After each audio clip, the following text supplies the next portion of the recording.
Hey friends, Peggy Hall back with you, and I want to share with you some resources that have been helping me as I've been going through an extremely intense period of grief with the passing of my little Elsie and Teddy. For those of you who have been following me, you know that my little 19-year-old Elsie, who I adopted in New Orleans after the aftermath of Hurricane Katrina, I was actually there doing animal rescue work, and I took her off of death row. She was just a few weeks old with her little sister, Itty Bitty, who sadly passed away a couple of years ago. So Elsie lived to be 19 years old, and I am so grateful for that blessing in my life. And then my Teddy girl, here she is. Let's see, that was 2017. So she was 7 years old. She lived to be 14 years old. Sadly, both of my animals passed away within a week of each other a couple of months ago. And I've been so bereft. And on this channel, I've shared with you some of my homeopathic remedies. In fact, there was another one that I came across, and this is a Star of Bethlehem, which is a type of homeopathic. They're called rescue drops, rescue remedy. And this one also I've been using. And this says it is to neutralize grief. I don't know if you can really neutralize grief. I think perhaps maybe help you deal with it, soften a little bit some of the exceedingly excruciating edges of this soul anguish. Those of you that have had the blessing of a furry family member in your life, you know exactly what I'm talking about. If you had a very deep bond with your animal family members, it's not like a human relationship. It can't be compared to that. The loss is unique, devastating. And I've had so many cards and letters and emails coming to me, and I'm so grateful for all of your support, which really does bring me some comfort. I've said it before and I'll say it again. There are some broken hearts that are only mended in heaven. Mine will be among those. I don't anticipate that my heart will heal. It certainly won't be the way it was, because these types of losses change you forever. And I'll never try to help or try to say, I will always try to help, but I will never say things like, oh, you'll get over it, or time heals all wounds. I don't think you get over certain losses. You accept them. Ideally, down the road, you integrate them into your life and you basically figure out ways to cope. And I'm still trying to figure that out myself. One of the ways that I've been coping is by reading these lovely books that so many of you have sent to me. So I want to share with you some of these. This one came from Patricia, and she's been a longtime supporter. And I'm so grateful for you, Patricia, sending this to me. And it's called When Your Pet Dies: A Guide to Mourning, Remembering, and Healing. And what I love about this, it's a very short book, and it gives you opportunities to journal. I'm a huge fan of writing about your emotions, getting them out of your body and onto the page. And I find that extremely helpful in my own grief journey. So thank you so much for sending this, Barbara. She sent me another book also called All God's Creatures Go to Heaven. I want to share a little bit more about that for those of you that are perhaps you're a person of faith and you're wondering whether or not your beloved animals will be there in heaven. And I will just tell you yes. And then I want to share with you a book about that in just a moment. Here is a book by one of my supporters. Her name is Nancy Addison. Thank you so much, Nancy, for sending this to me. It's called For the Love of Willie. It is a beautifully illustrated book, and there are, it is a simple book to read. And if you have children, I think they would benefit from it as well. And Nancy also sent me a beautiful card that I want to share with you. And it has a picture of little bunnies here. And it says, praying that our Lord will surround you with his love, his joy, and his strength. Dearest Peggy, please accept my most heartfelt condolences and prayers. I hope my book can help. Love, Nancy. Nancy, it is helping. That's why I wanted to share it with you. Here's another one. This is called Heart Dog: Surviving the Loss of Your Canine Soulmate. Many people refer to their special animals as their soul dog, their soul cat, their heart dog. And that, to me, means that they experienced a deeper bond, a more soul-to-soul connection with certain animals. And I understand that. I've had a couple of pets. I love all of them dearly, but a couple of them were just even more intense in the relationship, if I can use that word. So this has brought me a lot of tears and a lot of comfort, and tears are very healing. They're God's way of helping us feel better. They actually carry a type of, what I've learned is the composition of tears that we shed while crying, which are different than tears we shed when we're cutting an onion or laughing. But tears that we shed while we're crying can have a type of anesthetizing quality, helping us to feel better. This one is called Only Gone From Your Sight. And I found this to be very helpful as well. It's interesting because it is sort of a fanciful book, an imaginative book, meaning it was written from a dog's perspective. So if that's something that you think would resonate with you, that's what this one is all about. This one has been extremely powerful for me, and it's called Coping with Sorrow on the Loss of Your Pet. And I will say that I think some of these resources could be helpful even in the loss of a human relationship, because of the different experiences that you read about. There are a lot of personal stories in here about how people felt after an intense loss, after a significant loss, how they figured out how to go on. And with the different types of activities where you're writing about how, this loved one came into your life and what the early years were like and ongoing years, I believe this could be helpful even if you have not experienced the loss of a beloved pet.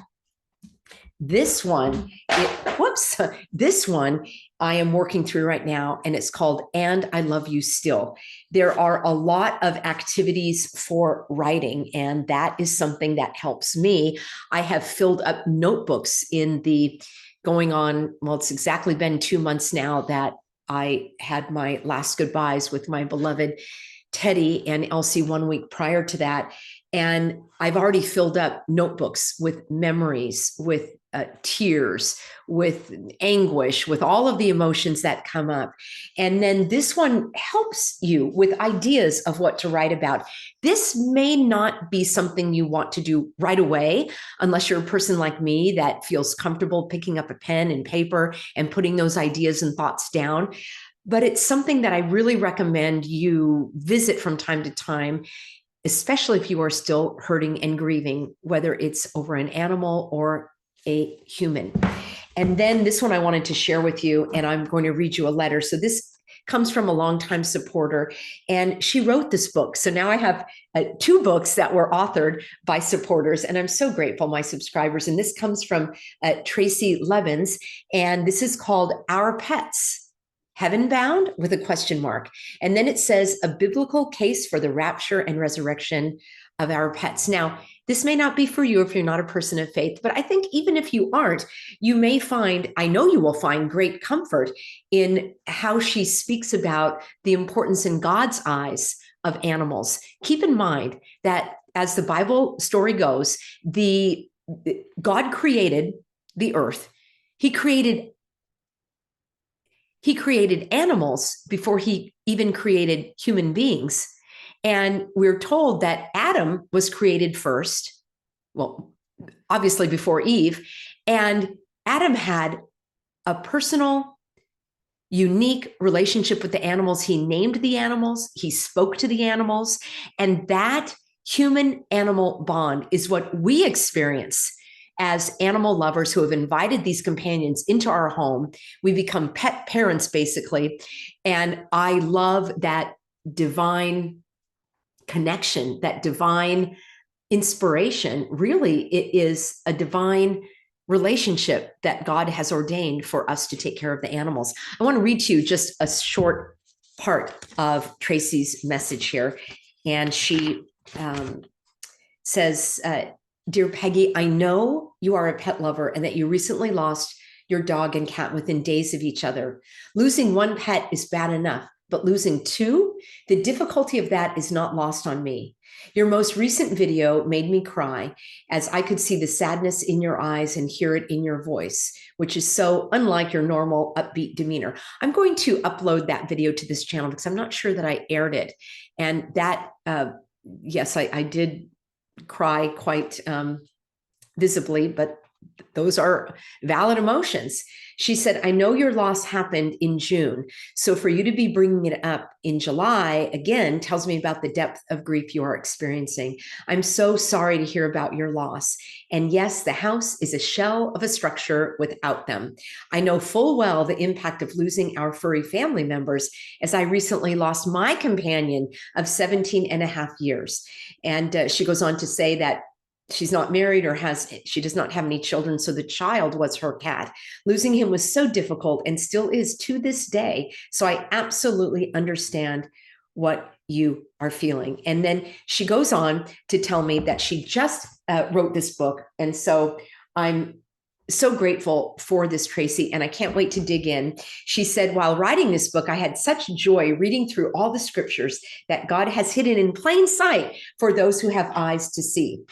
And I can't wait to do that myself, Tracy. She says, as I did my deep dive, I walked away with total confidence that I will see my beloved pets again. So I hope you walk away with that same sense of joy and peace that I found in writing this book.